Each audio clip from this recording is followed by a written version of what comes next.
स्वागत है आपका आपके अपने YouTube channel the queen of science में। तो आज मैं आप लोग के सामने रेशनलाइजेशन का लेवल 3 लेकर के आया हूँ। मैंने आपको इसके फर्स्ट वीडियो में ही बता दिया था कि रेशनलाइजेशन के 3 लेवल्स हैं और तीनों लेवल्स को मैं अलग अलग 3 वीडियोज़ में पार्ट 1, पार्ट 2, पार्ट 3 करके बनाऊँगा।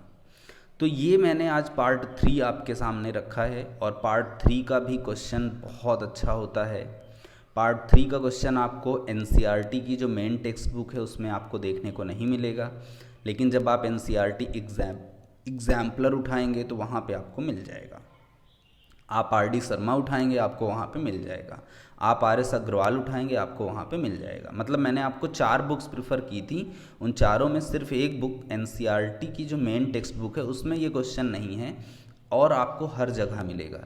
कभी भी आप ये मत सोचिएगा कि ये तो आरडी और आरएस का क्वेश्चन है, हम नहीं करें, हमारे काम का नहीं है। नहीं, ये एनसीईआरटी एग्जाम्पलर में भी आपको मिल जाएगा और एनसीईआरटी एग्जाम्पलर एनसीईआरटी का ही एक पार्ट है। तो कभी भी आप इस गलत फहमी को मत पालिएगा। या कभी आपसे कोई कहता है कि यार ये एनसीईआरटी की बुक में नहीं है, मत करो इसको, ये तुम्हारे काम का नहीं है, तो बिल्कुल आप उसकी बात मत मानिएगा। ये आपके सिलेबस की चीज़ है, ठीक है। तो यहाँ पे एक क्वेश्चन आपके सामने लिखा हुआ है, मैं रीड कर दे रहा हूँ फिलहाल।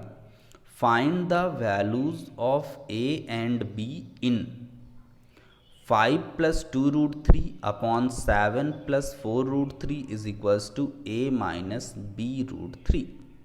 देखा आपने, यहाँ पे ये जो a और b दिया है आपको इसी a और b की वैल्यू बतानी है, ठीक है।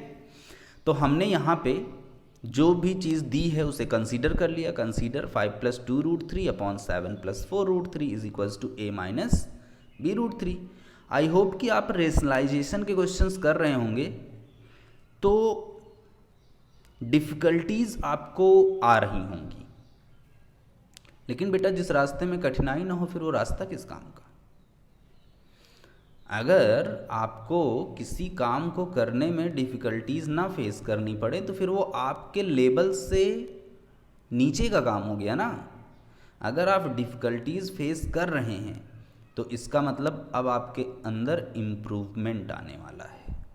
लेकिन आप डिफ़िकल्टीज से डरिए मत। तब जो लोग डर गए, एक आपने डायलॉग सुना होगा ना, गब्बर सिंह कह के गया, जो डर गया वो मर गया, है कि नहीं। तो डिफ़िकल्टीज फेस करने की आपको आदत डालनी चाहिए। और जब भी मैथमेटिक्स में, आप मेरी इस बात को गांठ बांध लीजिए, जब भी आप मैथमेटिक्स में डिफ़िकल्टीज फेस करेंगे आपके अंदर मैथमेटिक्स का एक नया इम्प्रूवमेंट ज़रूर आएगा और यही इम्प्रूवमेंट आपके अंदर मैथमेटिक्स को इंटरेस्टिंग बनाने का एक कीड़ा पैदा कर देगा और इसी कीड़े के थ्रू आप क्लास में अलग तरीके से पहचाने जाएंगे। कुछ लोग आपको कहेंगे अबे यार ये तो जब देखो मैथ ही पढ़ता रहता है। शुरू में ऐसा होगा, कहने दीजिए। जब आपके मार्क्स आएंगे और क्लास में खड़े होकर के टीचर आपके लिए क्लैपिंग करवाएगा कि देखो इसने अच्छे मार्क्स गेन किए, तब आपको प्राउड फील होगा अपने पे। और थोड़ा बहुत मेरे पे भी कर लीजिएगा क्योंकि मैं ही मोटिवेट कर रहा हूँ, है कि नहीं। चलिए ठीक है, तो कंसीडर कर लिया हमने जो दिया था उस चीज़ को। अब यहाँ पे हम RHS को एज इट इज़ लेके चलते रहेंगे, लेकिन LHS को रेशनलाइज करेंगे। साइड में मैंने लिख दिया है कि हम LHS को क्या करेंगे, रेशनलाइज करेंगे। LHS में आपके पास ये जो डिनोमिनेटर है 7 + 4√3, इसी के कॉन्जुगेट से ऊपर नीचे क्या कर देंगे, मल्टीप्लाई। 7 + 4√3 का कॉन्जुगेट होगा 7 - 4√3। आपको कॉन्जुगेट बनाना तो अब आ ही गया होगा, ये तो मैं श्योर हो चुका हूँ, क्योंकि कॉन्जुगेट बनाने में कुछ करना धरना है नहीं, सिर्फ बीच में साइन देखना है। प्लस है तो माइनस कर दिया और माइनस है तो प्लस कर दिया। तो हमने 7 - 4√3 से ऊपर नीचे क्या किया, मल्टीप्लाई कर दिया। ऊपर भी करेंगे और नीचे भी करेंगे। देख लीजिए 5 + 2√3 मल्टीप्लाई किया 7 - 4√3 से, और 7 + 4√3 है, इसमें भी मल्टीप्लाई कर दिया 7 - 4√3 से, और RHS एज इट इज़ लिखा रहने दिया, ठीक है। अब ऊपर का मल्टीप्लिकेशन कर लीजिए दोनों ब्रैकेट में। पहले 5 से इन दोनों में मल्टीप्लाई होगा, 5 × 7 माइनस 5 मल्टीप्लाई 4√2 प्लस 2√3 का मल्टीप्लाई होगा किससे 7 से, माइनस ये प्लस और ये माइनस क्या हो जाएगा माइनस 2√3 का मल्टीप्लाई होगा 4√3 से। ठीक, फिर टोटल अपॉन में ये हो गया आपका a प्लस बी और a minus B. a plus B a minus B क्या होता है a square minus B square, तो ये हो जाएगा 7 का स्क्वायर माइनस 4√3 का स्क्वायर। ठीक, RHS एज इट इज़ लिखा रहेगा। अब ये 5 7 ज़ा कितना होता है 35 माइनस 5 4 ज़ा 20 और साथ में √3 प्लस 2 7 ज़ा 14 और साथ में √3 माइनस 2 का 4 से मल्टीप्लाई 2 4 ज़ा 8 और √3 का √3 से मल्टीप्लाई 3। ठीक है, अब अपॉन में 7 का स्क्वायर हो गया 49 माइनस ये 4√3 का स्क्वायर है तो पहले 4 का स्क्वायर कर दो जो कि 16 हो जाएगा, इंटू √3 का जब हम स्क्वायर करेंगे तो स्क्वायर से रूट कैंसिल कितना आ गया 3 is equals to a minus b√3। ये RHS एज इट इज चलता रहेगा।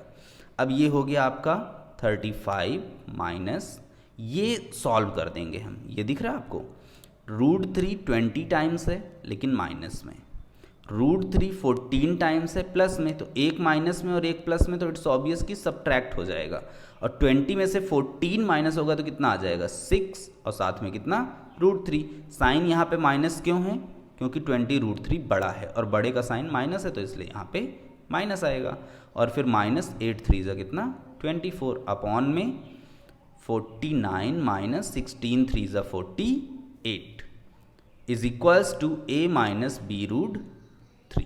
अब इसको और सिंप्लीफाई हम कर लेते हैं। अब ये हो गया हमारे पास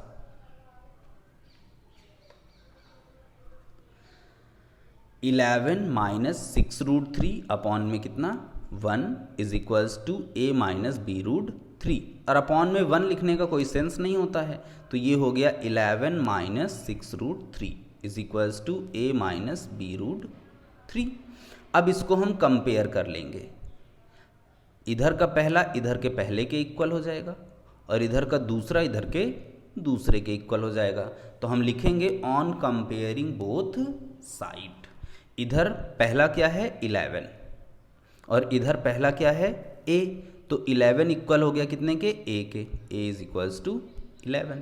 ठीक, फिर बीच में यहाँ पे भी माइनस है यहाँ पे भी माइनस है तो वो भी ओके है, कोई दिक्कत नहीं।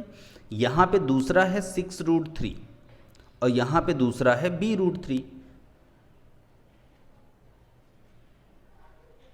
तो 6√3 आपका इक्वल होगा कितने के b√3 के, जिसमें कि √3 से √3 क्या हो जाएगा कैंसिल, तो आपका b इज इक्वल्स टू कितना आ गया 6 आ गया। तो a की वैल्यू हो गई 11 और b की वैल्यू हो गई 6। ठीक है, समझ में आ गया होगा। अब इसी के ऊपर बेस्ड हम एक और क्वेश्चन कर रहे हैं जिसके बाद कि आपका लेवल 3 हो जाएगा ख़त्म और मैं आपको कुछ दे दूंगा प्रैक्टिस क्वेश्चंस करने के लिए। अगला क्वेश्चन है find the values of a and b in 7 plus √5 upon 7 minus √5 minus 7 minus √5 upon में 7 plus √5 equals a plus 7/12√5b। Value किसकी निकालनी है a और b की। अब यहाँ पे जो हमें दिया है उसको हमने कर लिया कंसीडर। अब कंसीडर करने के बाद इसको सॉल्व करने के बनेंगे दो मेथड्स। अब वो दो मेथड्स कौन कौन से हैं? एक मेथड तो ये है कि इसका ये जो पहला वाला टर्म है इसको भी आप रेशनलाइज करिए, मतलब 7 माइनस √5 है जिसका कॉन्जुगेट होगा 7 प्लस √5 ऊपर नीचे मल्टीप्लाई। ये दूसरा टर्म है इसमें 7 प्लस √5 है नीचे जिसका कॉन्जुगेट होगा 7 माइनस √5 से मल्टीप्लाई करिए ऊपर नीचे। ठीक, और उसके बाद फिर फर्दर प्रोसीड करिए। एक ऑप्शन ये बनता है, अच्छा है वो भी ऑप्शन, वो भी आप कर लीजिएगा अपने घर पे खुद से प्रैक्टिस। मैं उसके लिए बिल्कुल ये नहीं कह रहा हूँ कि वो ऑप्शन अच्छा नहीं है, बट मैं क्योंकि उस ऑप्शन से हम लोगों ने बहुत से क्वेश्चन रेशनलाइजेशन के थ्रू बहुत सारे क्वेश्चन हम ऑलरेडी कर चुके हैं, तो मैं इसको आपको एलसीएम के प्रोसेस के थ्रू बताने जा रहा हूँ। ठीक है, तो आप एलसीएम का प्रोसेस यहाँ पे देखिए।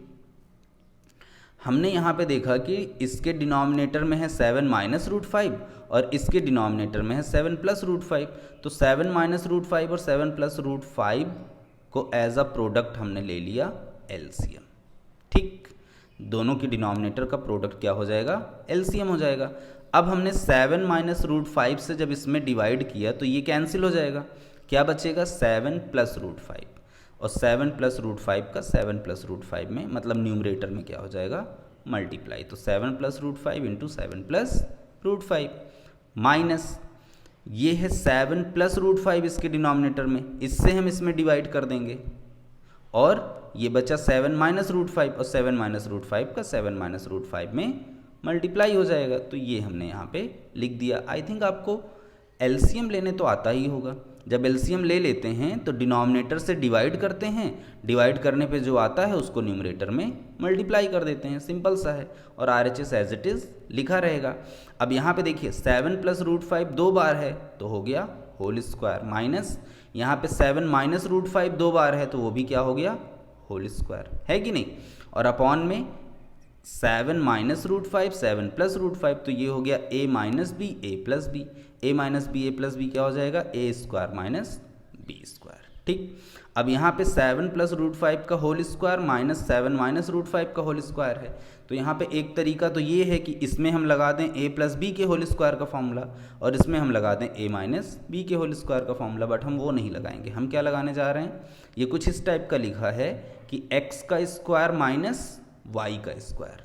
x का स्क्वायर माइनस y का स्क्वायर होता है एक ब्रैकेट में x प्लस वाई और एक ब्रैकेट में x माइनस वाई, तो हम ये लगाएंगे। ठीक है, एक ब्रैकेट में दोनों का हमने कर दिया sum, 7 plus root 5 plus 7 minus root 5, एक ब्रैकेट में कर दिया दोनों का subtraction, 7 plus root 5 minus 7 minus root 5 है, लेकिन इस माइनस की वजह से ये रूट 5 प्लस रूट 5 हो जाएगा। ठीक है ना, और अपॉन में 7 का स्क्वायर कितना हो गया हमारा? 49। 7 का स्क्वायर हमारे पास कितना हो गया? 49। एंड जो रूट 5 है इस रूट 5 का भी स्क्वायर करेंगे तो रूट 5 का स्क्वायर हमारे पास कितना हो जाएगा? 5। कैलकुलेशन में थोड़ी सी मिस्टेक है, आप इसको देख लीजिए।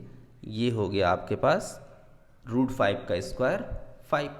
अब ऊपर देखिए, ऊपर आपके पास क्या हो गया कि माइनस रूट 5 से प्लस रूट 5 कैंसिल हो जाएगा तो 7 प्लस 7 हो जाएगा 40, और नीचे इस ब्रैकेट में प्लस 7 से माइनस 7 कैंसिल हो जाएगा तो रूट 5 प्लस रूट 5 एक बार नहीं, कितनी बार है? दो बार, 2 टाइम्स रूट 5 है ये, तो ये हो जाएगा हमारे पास 2 रूट 5 एंड अपॉन में 49 माइनस 5। कैलकुलेशन कुछ थोड़ी सी सही करनी पड़ेगी हमको। ये 49 माइनस 5 हो जाएगा 44। ठीक, इज इक्वल्स टू जो है वो रहेगा आपका। अब ये हो गया हमारे पास 2 से हम इसको क्या कर देंगे? ऊपर नीचे कैंसिल कर देंगे। एक मिनट के लिए मैं कैलकुलेशन सही कर देता हूँ। हाँ, तो कैलकुलेशन जो थोड़ी सी गड़बड़ थी वो मैंने सही कर दी है। तो ये 49 और माइनस रूट 5 का स्क्वायर कितना हो गया? 5। यहाँ पे जो क्वेश्चन में 12 था वो 11 होगा, वो मैंने हर जगह पे 11 कर दिया है, आप इसको देख लीजिएगा। मैंने हर जगह पे इसको 11 कर दिया है। अब आगे देखिए, अब यहाँ पे ये 49 माइनस 5 हो गया 44। ठीक, अब यहाँ पे ये कैंसिल हो जाएगा, 2 से 44 कैंसिल हो जाएगा 22 टाइम्स, तो ये हो गया 14 रूट 5 अपॉन में 22 इज इक्वल्स टू कितना? a प्लस 7 अपॉन में 11 रूट 5 b। अब ये 14 और अपॉन में जो 22 है, 2 से 14 कैंसिल हो जाएगा 7 टाइम्स और 2 से 22 कैंसिल हो जाएगा 11 टाइम्स, तो ये हो गया 7 अपॉन में 11 root 5 is equals to a plus 7 upon 11 root 5 b। यहाँ पे हम प्लस 0 लिख देंगे क्योंकि यहाँ पे प्लस में लगा करके दो चीज़ें हैं, तो इसलिए यहाँ पे हम प्लस 0 लिख देंगे। अगर किसी भी चीज़ में 0 ऐड किया जाए तो उसके ऊपर कोई इम्पैक्ट नहीं आता है। अब ऑन कंपेयरिंग बोथ साइड करेंगे, यहाँ पे पहला है a और यहाँ पे पहला है 0, तो a इक्वल हो गया कितने के? 0 के। और यहाँ पे दूसरा है 7/11√5 और इधर दूसरा कितना है 7/11√5b। तो ये 7/11√5 से 7/11√5 पूरा कैंसिल हो जाएगा। तो इधर बचा कितना 1 और इधर कितना बचा b, तो b कितने के इक्वल हो गया 1 के इक्वल।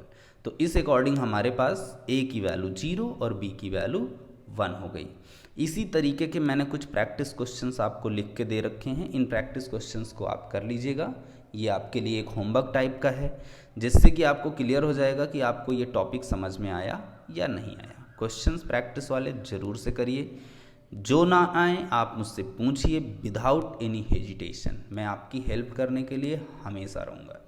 आप मुझे कहीं पे भी कमेंट कर सकते हैं। आप मेरे व्हाट्सएप पे, अगर आपके पास है मेरा नंबर, तो आप मुझे इंस्टा पे कांटेक्ट कर सकते हैं। आप यूट्यूब पे डायरेक्ट कांटेक्ट कर सकते हैं कमेंट के थ्रू। आप मुझे मेरे फेसबुक पे कांटेक्ट कर सकते हैं। जहाँ पे भी आपको ज़्यादा कन्वीनियंट लगे आप मुझसे कांटेक्ट करिए, क्वेश्चंस पूछिए, मैं आपको ज़रूर से क्वेश्चंस बताऊंगा। ओके।